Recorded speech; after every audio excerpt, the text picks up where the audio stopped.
Welcome to Plunjikahan with AJ San, ang podcast chikahang may halong kaalaman.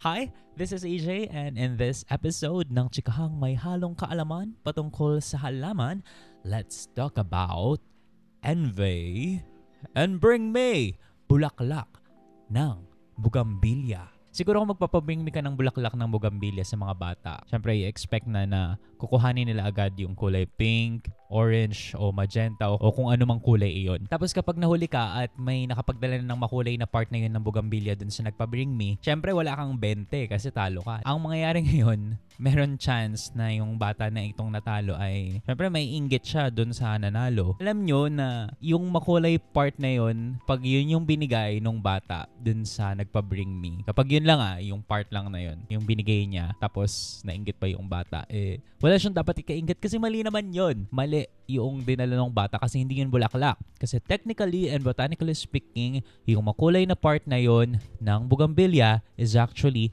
not a flower because that is a modified leaf or a bract. Opo, dahon po yun. Hindi po siya bulaklak. Okay? Take note of that. Yung makulay na part ng bugambilya is actually a leaf, not a flower. Hindi po yun petal ng bulaklak. Okay? So, amazing, di ba? Pero bago natin ituloy at palalimin ang chikahan natin para sa episode na ito, let me ask you guys first a question. What is the main purpose of the colorful leaves of the bougainvillea plant? A. To produce more food via photosynthesis. B. To attract pollinators like butterflies. Or C. To protect the plant from herbivores. Alright? We will reveal the answer at the last part of this episode. So, ito na nga. yung ano natin very pang chikahan talaga. So, ito na nga. Ganun. So, ito na nga. Kanina we talk about the party game Bring Me, kung saan nagpa-bring tayo ng bulaklak ng bugambilya, tapos may nainggit na bata. Pero ano ba itong bugambilya na ito?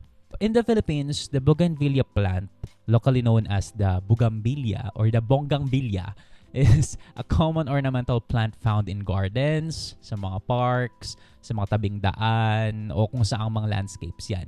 So, it is appreciated for its vibrant colors. Makukulay kasi siya. And then, ano din siya, resilient siya in the tropical climate. So, kaya nga maraming ganun dito. Madaling magpabuhay ng bugambilya dito sa Pinas. So, bougainvillea is widely cultivated throughout the Philippines and is available in various cultivars. Meron ng iba-ibang kulay na the color ranges from pink to red to orange to purple to white and other shades of those colors. Ngayon, we have mentioned kanina na resilient ang plant na ito in the tropical climate dito sa bansa natin. It has the ability to thrive or mabuhay sa hot and dry conditions. Kaya naman nga madali siyang patubuin sa mga kung saan-saang mang pwedeng patubuin dito sa lugar natin, may it be in the rural areas or in the urban areas. Meron ka makikitang bugambilya sa sementeryo, sa park, even sa mall, merong mga bugambilya plant. Now, itong colorful bracts na ito, they add a burst of color to the surroundings. Kasi nga naman, sobrang ganda. Actually, eye-catcher. Pagka nakakita ako ng bugambilya, ang ganda ng bugambilya, parang ganon. Tapos pipicturean mo na lang, ganon. Yung mga plantita natin dyan. Madaling maka-attract yung bracts ng bugambilya. Now, what is this bract na binabanggit natin? When we say bract, that is a modified leaf, as we have mentioned kanina. Dahon po iyon na na-develop lang siya to perform a new function. Now, dito naman sa tinatawag natin na bract, it is a modified leaf developed to perform other function than the original function of the leaf. Ano ba yung original function ng leaf? If we can recall sa ating elementary science, specifically in our elementary biology, to create food for the plant para magkaroon ng pagkain yung halaman, unlike the animals na magko-consume ng other organisms, itong mga plants, they cannot eat. Paano sila nakakain? They create their own food, and that is through the process known as the photosynthesis. Now, ano yung function ng leaves? Itong leaves na ito, itong mga dahon na ito, nagko-contain sila ng chlorophyll or the green pigments na kung saan it absorbs sunlight the sun energy. Now, itong energy na ito ay ginagamit sa pag-process ng creation ng food, ng halaman. Pero hindi natin i-discuss ito ng maigi dito sa episode na ito because we'll tackle that in another episode. Okay? So magpo-focus tayo sa colorful bract. The term bract, in other plants, this modified leaf, meron iba't ibang function. Depende siya sa klase ng bract. Depende siya sa halaman. Example, sa mais, di ba, meron tayong, you imagine, we have a corn cob. Tapos may binabalatan tayo doon, yung corn husk. Tatanggalin muna natin yan bago natin makain yung mais. Itong husk na ito is actually a bract. Dahon. No? Now, itong purpose nitong bract na ito is to protect the corn cob or the corn itself from the penetration of insects. Kasi nga naman, nakabalot siya dun sa husk, nakabalot siya dun sa bract, hindi makakain, hindi makakapasok yung insect doon sa may mais. Now, in the case of the colorful bract, like in the bougainvillea or dun sa mga poinsettia, if you know poinsettia, ito yung bulaklak na kulay pula na makikita natin kapag Pasko. Usually yung ginagamit sa mga decorations kapag Pasko. Sa kanila, iba naman yung function ng bract o yung makukulay na dahon na yon. Ang function nun ay makapag-attract ng pollinators. Kasi yung true flower ng plants na yon ay super liit. Kaya hindi siya maka-attract ng pollinators. Nag-developed ng colorful bract itong halaman na ito para maka-attract siya ng pollinators kasi nga hindi yun kayang gawin ng kanyang actual flower. In this episode, gusto kong i-relate yung dalawa, yung emotion na inggit sa bougainvillea. Now, when we say inggit is a Filipino term that roughly translates to the emotion envy or jealousy in English. Yung gusto mo meron ka rin kung ano yung meron yung iba. Then it will be accompanied by the feelings of discontent or resentment towards that person. Magiging bitter ka, sasabihin mo, kaya lang naman yumaman yan kasi nag-asawa ng foreigner. Kaya lang naman nakagraduate yan kasi sip-sip teachers. Kaya ako naman ganyan kasi inggit ka lang. Inggit can arise from comparisons with others' possessions, achievements, or qualities. No? Dahil sa inggit, kinukumpara mo ngayon yung sarili mo sa iba. Now, how to relate bougainvillea and inggit? Although seemingly unrelated kasi magkaiba talaga sila, halaman yung isa, emotion yung isa, the characteristics of bougainvillea now can serve as a metaphor for understanding the emotion of envy. How? What are the characteristics of bougainvillea? Vibrant colors and beauty, maganda, makulay. Attractiveness and attention-grabbing nature, nakaka-attract. Pag nakakita ka ng ganon, ma-attract ka agad. Wow, ang ganda. Attention-grabbing. Next, resilience and adaptability in various environments. Kayang mabuhay kahit saan. Wow, perfect. Diba? Bougainvillea. Now, envy. May inggit ka ngayon. Iko-compare mo yung sarili mo kasi, ang ganda nun, ako hindi. Feelings of resentment and bitterness. Kaya lang naman maganda yon kasi nga, ganon. Insecurity and self-doubt. Bakit ako ganito? Bakit siya ganon? How can we overcome this envy? Maybe we can have lessons from bougainvillea.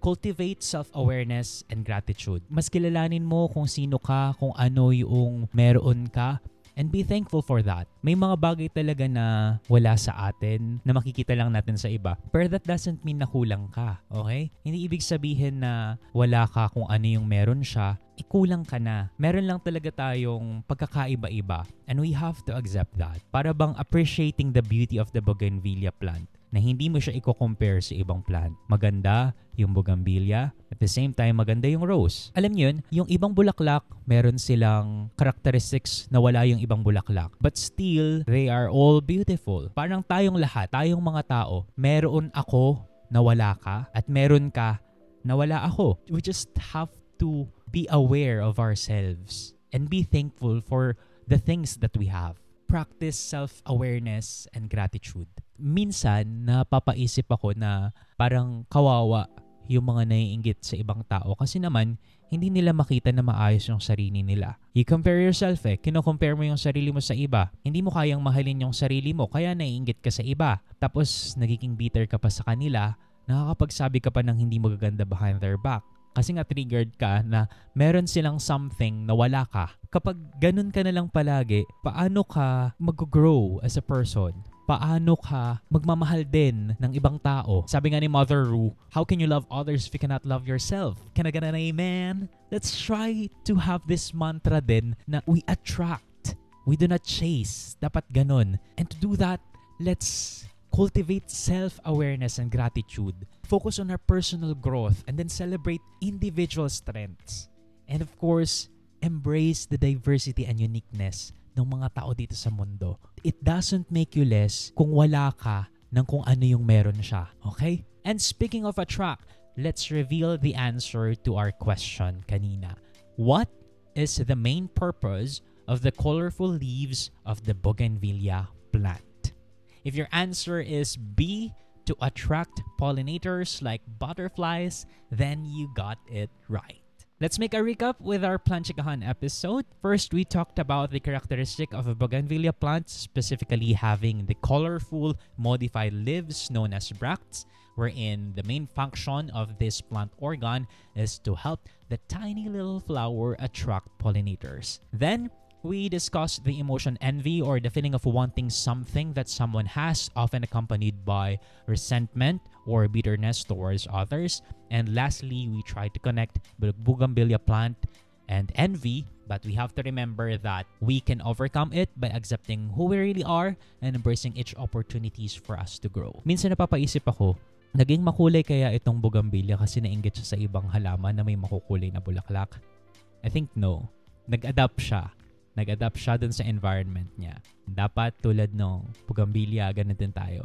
Huwag tayong mainggit sa iba. Instead, let's adapt to our environment. That ends our Planchikahan episode. For more Planchikahan with kaalaman like this one, you can subscribe on our podcast on both YouTube and Spotify. And please don't forget to hit the like and share button para mas dumami pa yung ating mga kaplanchikahan. Hope you'll join me again next time for another episode of our Planchikahan. Again, this is EJ, and bye for now.